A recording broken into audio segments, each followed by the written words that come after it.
बल रखिएगा तो परमात्मा को पाने में देरी नहीं होगी महाराज। भगवान मिल जाएगा। उसको पाना बहुत सरल है, सहज है। केवल आपका विश्वास, आपकी दृढ़ता, आपका भरोसा पक्का होना चाहिए। शिव कथा कर रही है मां अंजना, पहुंच गई, अपने पिताजी के पास जाकर निवेदन कर रही हैं पिताजी से, पिताजी मेरे गर्भ से कोई संतान नहीं, मेरे गर्भ से कोई औलाद नहीं। यदि आप कृपा करेंगे, आप करुणा करेंगे तो हो सकता है कोई ऐसा उपाय मेरे जीवन में मिल जाए जिससे मुझे संतान की प्राप्ति हो जाए। देखिए, गौतम बाबा पुत्री अंजना को कह रहे हैं कि तुम शंकर भगवान की आराधना करो। कई लोगों के मन में एक भाव प्रकट हो जाता है कि सियोर वाले महाराज उपाय बताते हैं या टोटके बताते हैं या ये करो या वो करो, ऐसा बताते रहते हैं। तो केवल सियोर वाला महाराज अकेला नहीं बता रहा। यहाँ शिव महापुराण में लिखा है कि अंजना माता के गर्भ से जब संतान नहीं हुई तब गौतम ऋषि के पास जाकर पूछा कि गौतम बाबा बताओ संतान कैसे होगी। जब दशरथ बाबा के घर में संतान नहीं हुई, दशरथ जी के यहाँ तीन तीन धर्म पत्नियां, कौशल्या, कैकेयी, सुमित्रा, तीन तीन देवियां हैं, और तीनों देवी से जब औलाद नहीं हुई तब दशरथ जी ने जाकर अपने गुरु जी से पूछा आप बताओ कि संतान कैसे होगी। केवल सियोर वाला महाराज उपाय नहीं बताता। कई लोगों के मन में आता है कि सियोर वाले गुरु जी तो उपाय बताते रहते हैं, कुछ ना कुछ टोटके बताते। टोटके नहीं, ये शिव महापुराण की छुपी हुई वो चीजें हैं जो आज तक लोगों तक पहुंच ही नहीं पाई। शिव महापुराण के वो प्रयोग हैं, वो उपाय हैं जो जनमानस तक नहीं पहुंचे। और सबसे ज्यादा प्रसन्नता की तो बात है कि पहले तो उपाय निकाले, बताए, अब तो भगवान की ऐसी कृपा है कि जितने भी कथाकार हैं वो भी अपनी अपनी कथाओं में धीरे धीरे शिव महापुराण के एक एक दो दो उपाय बताना चालू कर दिया। अब वो भी अपनी कथाओं में बता रहे, भले भागवत जी में बताए चाहे रामायण जी में बताए, पर बताएंगे जरूर पक्का।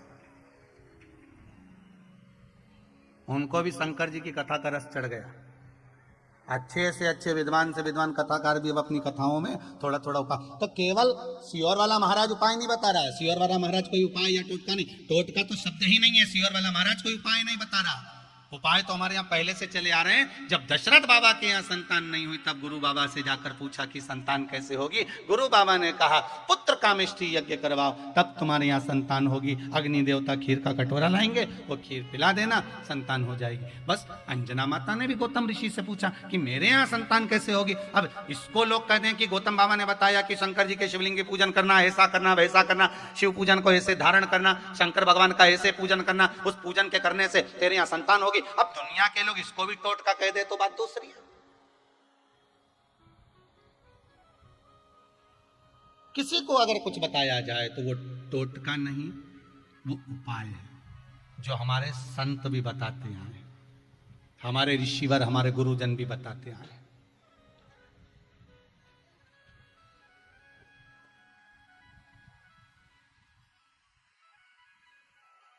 हमारे ऋषिवर भी बताते हैं कि आप ये कर लीजिए। अब जब किसी को श्राप लग जाता था, कोई गलती कर देता था, श्राप लग गया, श्राप लग गया तो उसका उपाय पूछते थे, कोई उपाय बता दो महाराज, हमको ये श्राप लग गया है, इसको छुटकारा पाने का कोई उपाय बता दीजिए। फिर संत कहते थे तुम ऐसा उपाय करना, तुम भगवान का भजन करना, तुम शिव नाम का स्मरण करना, तुम ये करना। लगा चंद्रदेव को भी रोग हो गया था काया का, जब काया गलने लगी चंद्रदेव की, सारा रोग में काया टपकने लगी, गिरने लगी, चंद्रदेव को भी लगा कि अब क्या करा जाए। तब देव ऋषि नारद से जाकर फिर उपाय पूछा। अब यहां पर फिर आ गया कि चंद्रदेव ने भी देव ऋषि नारद से उपाय पूछा काया के रोग को मिटाने का।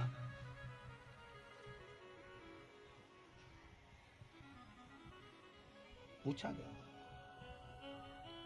जीवन में अगर दुख आता है, जीवन में अगर कष्ट आता है फिर निवेदन है, दशरथ जी के जीवन में कष्ट आया था तो गुरु जी की शरणागति में गए थे, गुरु जी के पास गए थे। अंजना माता के जीवन में कष्ट आया तो गुरु के शरण में, गौतम बाबा के चरणारविंद में गए थे। आए जीवन में दुख तकलीफ कष्ट तो किसी सतगुरु की शरण में जाकर बैठ जाओ। अगर जीवन में दुख आ जाए तो किसी सदगुरु की शरण में पहुंच जाओ और उनके चरणों में जाकर शंभु शरणे पड़ी, मांगू घड़ी रे घड़ी दुख काटो, दया करी न दर्शन आपो। हे बाबा, बहुत समय हो गया आपके चरणों का स्मरण कर रही हूं। बड़ा दुख है जीवन, बड़ा कष्ट है जीवन। ये दुख, ये कष्ट, ये बीमारी, ये रोग आप नहीं मिटा सकते। एक माता ने बड़ा सुंदर भाव कहा है, महाराज गुरुजी,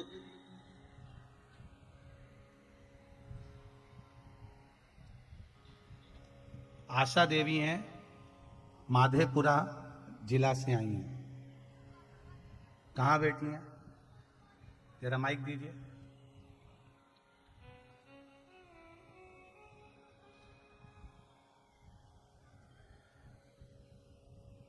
आपने लिखा है, गुरुदेव मैं माधेपुरा जिला से आई हूं और मेरे दो नाती का जीवन बिल्कुल आखिरी में था, पर बाबा देवाधिदेव महादेव ने, श्री शिवाय नमस्तुभ्यम ने मेरे दोनों नातियों को जीवन प्रदान कर दिया। श्री शिवाय नमस्तुभ्यम। नमस्तुभ्यम। मेरे दोनों नाती का जीवन दान दे दिए महादेव, इससे बढ़कर हम क्या करें बाबा कृपा।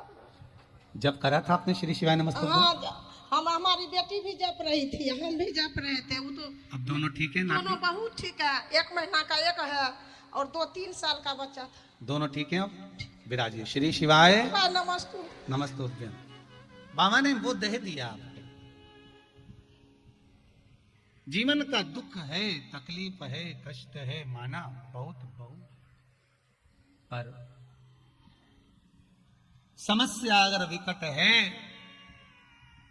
दुखी मत होना, शिव निकट है। कौन निकट है? मेरा शंभु आपके करीब में, आपके नजदीक में। हो समस्या विकट,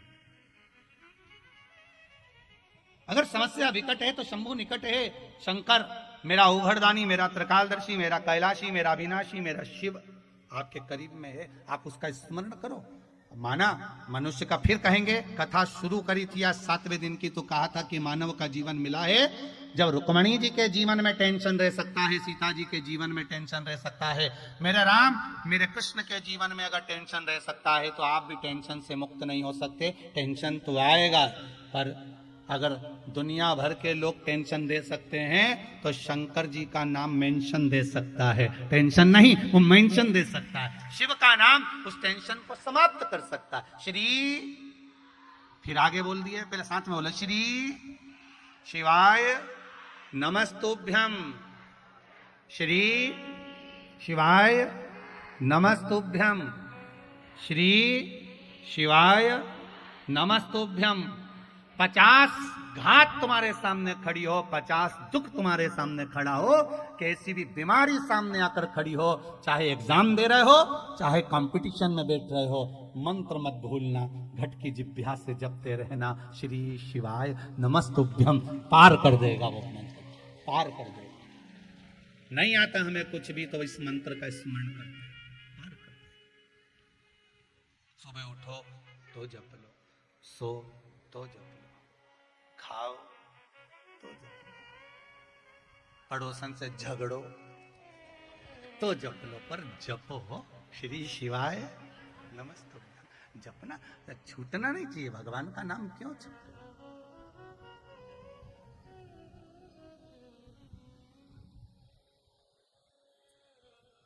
किस लिए छूटे?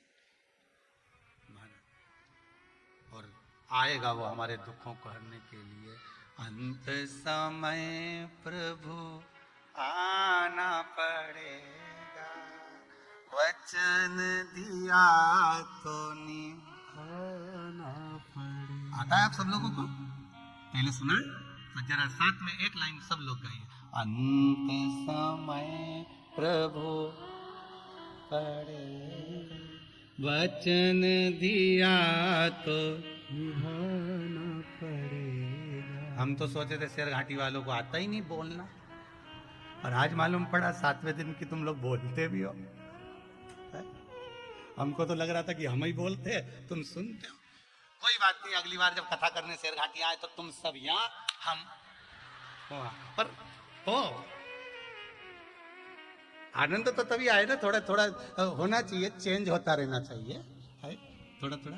अंत समय प्रभु आना पड़ेगा, वचन दिया तो आना पड़ेगा। पर शेर घाटी में जो कुछ दर्शन हुआ बहुत अच्छा हुआ, पर सबसे ज्यादा आनंद तो प्रसाद में आया। क्या जोरदार आनंद आया, और सबसे ज्यादा आनंद आया उस दिन जिस दिन खीर बटी। क्या बटी थी? वो दूध चावल की खीर बटी थी ना, उस दिन देखा हमने एक माता जी प्रसाद लेते देना। अब इसको लगा कोई पैठा मैठा हो तो झोले में भी डाल लो, और इसने लिया देना। जब गाड़ी से चले तब समझ में आया कि दूध तो नीचे रह गया, चावल ऊपर रह गया।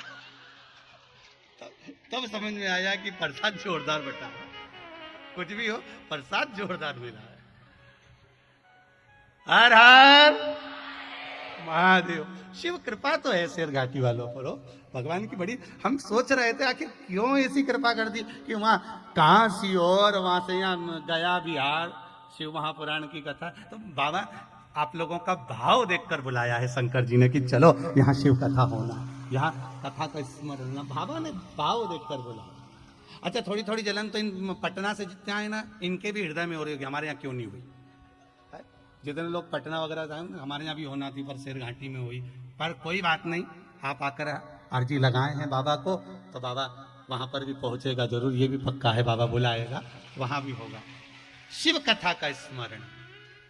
अंत समय प्रभु आना पड़ेगा, वचन दिया तो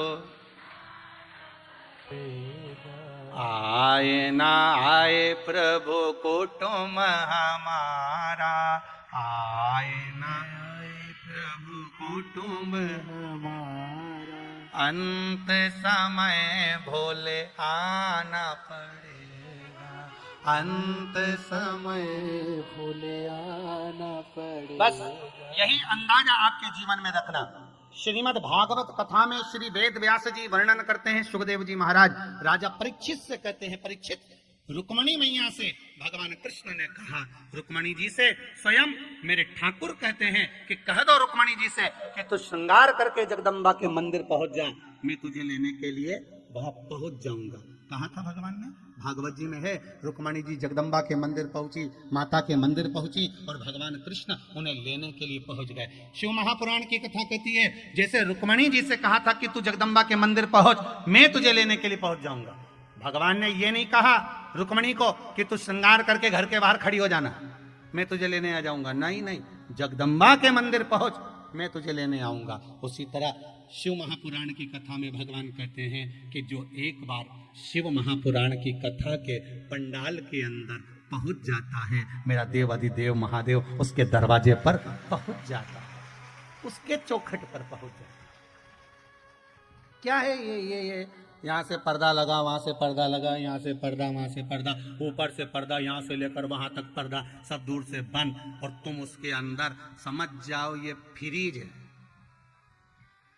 क्या है ये? फ्रीज। फ्रीज में दूध रख दो, बेकार होता है?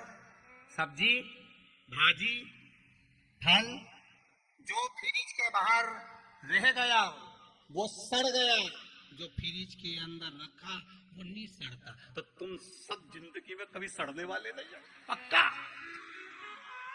अब जो फ्रीज के बाहर रह गए,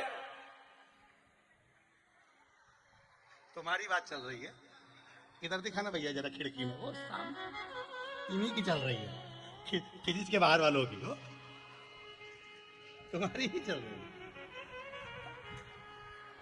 जो फ्रिज के बाहर रह गए, दिक्कत इन्हीं की है।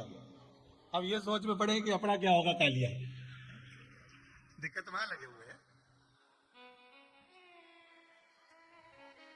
जो भीतर है। और आज तुमसे कोई पूछे ना, तुम घर जाओ और जब कोई तुमसे पूछे कहां गई थी, तो कहना फ्रिज में बैठी थी। परंतु उसको बता देना कौन सा फ्रिज था, नहीं तो वो भी जाली निकाल के अंदर बैठ जाए और मालूम पड़े आपत मोल ले लो, ऊपर निपटी निपट जाए, अपना नाम आ जाए, दादा इनका क्या। इसलिए उसको बोल देना कहाँ बैठी थी, कह देना शिव महापुराण के उस पंडाल में बैठी थी जिसमें मैं जिंदगी में कभी सड़ नहीं सकती, मेरी आत्मा की शुद्धि वहां हो गई, या आत्मा का कल्याण हो गई, मुझे शंकर मिल गया, ओघड़दानी प्राप्त हो गया। ये वो स्थान है जहाँ शंकर मिल जाता है। अंत समय प्रभु पड़ेगा और वचन दिया तो निभाना पड़ेगा। बस आप उसके दरवाजे तक पहुंच गए, मेरा शंकर आपके दरवाजे तक पहुंच गया। चिंता, दुख, तकलीफ। अंजना माता स्वयं गौतम बाबा से जाकर कहती है, पिताजी मेरे हृदय को दुख है, मेरे यहाँ संतान नहीं है। आपने डॉक्टर से जाकर कहा कि मेरे घर में संतान नहीं है, आपने अपने रिश्तेदारों से कहा मेरे घर में संतान नहीं है। कभी आपने किसी एकांत में जो शंकर बैठे हों देवालय में, शिव जी के पास जाकर कहना, भोलेनाथ 10 साल मेरी शादी को हो गए, 12 साल हो गए, 15 साल हो गए, 20 साल हो गए, बाबा से भी तो विनती करो एक बार जाकर कि मेरे यहाँ संतान नहीं है, मेरे घर औलाद नहीं। उससे भी तो जाकर कहो कि मैंने सारे सहारे छोड़ दिए, बस तेरा सहारा काफी है। मैंने सबको छोड़ दिया, अब तो मैंने इलाज करवाना छोड़ दिया, अब मैं दवाई नहीं लेती, औषधि नहीं लेती, पर अब मैंने सुना वो सियोर वाला महाराज के मुख से सिंहासन पर छाती ठोक ठोक कर बोलता है कि शंकर दे सकता है, वो कोई नहीं दे सकता। तो अब मैं तुम्हारी शरण में आई हूं। मैंने सुना है कि कईयों की झोलियां आपने भर दी, लक्ष्मी की भी औलाद नहीं थी, उसको भी अपूर्ण कह दिया था उनके पति ने। तब माता पार्वती ने अपनी गोदी का गणेश लक्ष्मी की गोद में डाल दिया था, तो आप भी मेरी गोदी में कुछ दे दो। आप शिव से तो जाकर कहो, आप शंकर से तो जाकर कहो, एक बार उस ओघड़दानी से, त्रिकालदर्शी, कैलाशी, अविनाशी मेरे शंभू से जाकर प्रार्थना तो करो। हम कहते नहीं है, बस हम सोचते हैं कि हम तो बस अपने आप कुछ ना कुछ मिल जाए।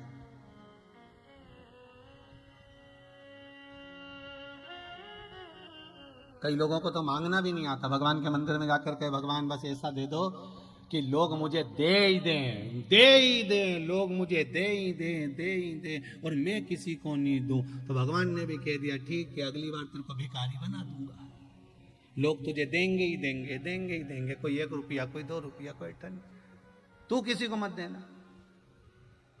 भगवान से ये कहो कि भगवान मुझे धन देना तो ऐसा देना, संपदा देना तो ऐसी देना, दौलत देना तो ऐसी देना कि मेरे हाथों से सत्कर्म होता रहे, इन हाथों से दान हो जाए, पुण्य हो जाए।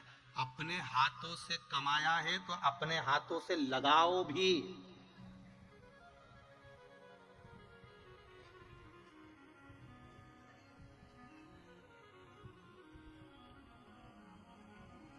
अपने हाथों से अगर कमाया है तो अपने हाथों से लगाओ, सत्कर्म करो, दान करो, पुण्य करो। ये भी नहीं कर सकते तो अपने ऊपर खर्च करो। किसके ऊपर? अपने ऊपर खर्च करो। प्रत्येक पतियों को अपनी अपनी पत्नियों से सीख लेना चाहिए। प्रत्येक पतियों को अपनी अपनी पत्नियों से सीख लेना चाहिए कि जब भी उसको देखो तो उसके मुख पे फरमाइश रहती है, चलो मैं थोड़ा सा सामान खरीद लाऊंगी, चलो मैं थोड़ा सा ले आऊंगी। और तुम दिन भर सुबह 8 बजे से लेकर रात को 10 बजे तक कमा रहे हो, एक जोड़ पेंट शर्ट ना जाने कब तक चला रहे हो, एक रुमाल जो जेब में रखा वो की पूरे फुंदे निकल गए, सारे फुंदे समाप्त। मोजे जो पहनता है उसमें से अंगूठे बाहर निकल गए, पर एक मोजा खरीद कर नहीं ला रहा। कपड़े भी ऐसे, यहाँ की पूरी कॉलर गल गई, पर बदलूंगा नहीं, चाहे कुछ भी हो जाए। कमा कमा के किसके लिए कमा रहे हो? मत दान करो। कौन कह रहा है कि तुम दान करो? कौन कहता है कि तुम पुण्य करो? मत दो तुम दान, मत दो किसी को 1 रुपया भी, पर अपने ऊपर तो खर्च करो रे भेरू, अपने ऊपर तो खर्च करो। ये जगदम्बा होन तो कितना खर्चा कर रही, जरा देखो, ना जाने कहां का डिजाइन ला रही है। वो तो बाल माल है नहीं मेरे, नहीं तो मैं ये सब खुद यहां से, और बक्कल लिया ही वो ऐसा सुरसा के मुंह जैसा, वो सुरसा राक्षसी नहीं थी जी का मुंडा में हनुमान जी का था, नहीं यूं मुंह फाड़े नहीं तो उसके जैसा। हाँ बाबा जी, तो खर्चा करो, अपने ऊपर करो, भले तुम दान नहीं करना ना मत करो, मत दो किसी को भी रुपया, मत दो तुम किसी को 1 रुपया, अपने ऊपर तो खर्च करो रे, प्रेम से 2 रोटी अच्छे से तो खाओ।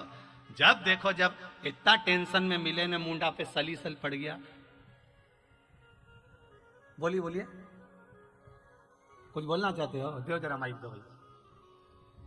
हो चलिए, अपने ऊपर खर्च करिए, और जिस दिन आप अपने ऊपर खर्च करना सीख गए, समझ लो जीवन का सबसे बड़ा कार्य कर दिया। अपने ऊपर खर्च करिए, और ध्यान दीजिएगा अपने जीवन में जितना आप कमा रहे हो, अपने पत्नी को, अपने बच्चों को और आप सबसे कहकर रखो कि इसका एक अंश थोड़ा सा दान धर्म पुण्य संकीर्तन सत्संग स्मरण में लगाते रहो, लगाते रहो, सत्संग स्मरण में लगाते रहो। श्री शिवाय श्री शिवाय नमस्तुभ्यम बाबा। बाबा श्री शिवाय नमस्तुभ्यम। कहाँ से आए जी? बाबा मेरे बगले में घर है सर, अफजलपुर। जी जी जी, नमः शिवाय आपको। बाबा जब से आपका आस्था चैनल पर हम देख रहे हैं बाबा जी, बिना देखे भोजन नहीं खिलाता है। अरे वाह वाह, बहुत बढ़िया, जोरदार। और बाबा आपने बीच में सीहोर से 2 दिन रात में टाइम दिए थे। जी जी, रात में वो पूर्णिमा शिव महापुराण। जी जी, तो उसी बीच में बाबा हमको बनारस जाना था जी, तो हम बनारस एक दिन पहले गए कि हमको कल सीहोर बाबा से हमको प्रवचन सुनना है। जय जय हो बाबा की कृपा। उस रात भी जग गए बाबा। जी हमारे पास बड़ा मोबाइल भी नहीं था बाबा, एक छोटा मोबाइल बाबा हम कहाँ देख सकते थे बनारस में। जी जी जी हम घर लौट गए जी, उस दिन जगह। उसके बाद घर के परिवार बोले कि आज जग पाइएगा। हम कहे, ऐसा कीजिए भैया 1 लोटा चाय बना दीजिए। और बाबा जब जब पल झपते थे तो 1 गिलास चाय पीते थे और जगह रह गए। और जगह कर कथा सुनिए जी, और जग के कथा सुने, दूसरे दिन भी सुने, और लास्ट में चाय बचा तो 1 पैकेट बिस्कुट खोल के खाए और दम पर सो गए। इसके बाद बाबा जब आपका आज समझ में आया कि बिहारियों में कथा करने आए हैं। पक्का है जी, जोरदार। और जब बाबा आपको हम चैनल पर देखे कि सरघाटी में, बाबा उस दिन धड़कन मेरा एकदम।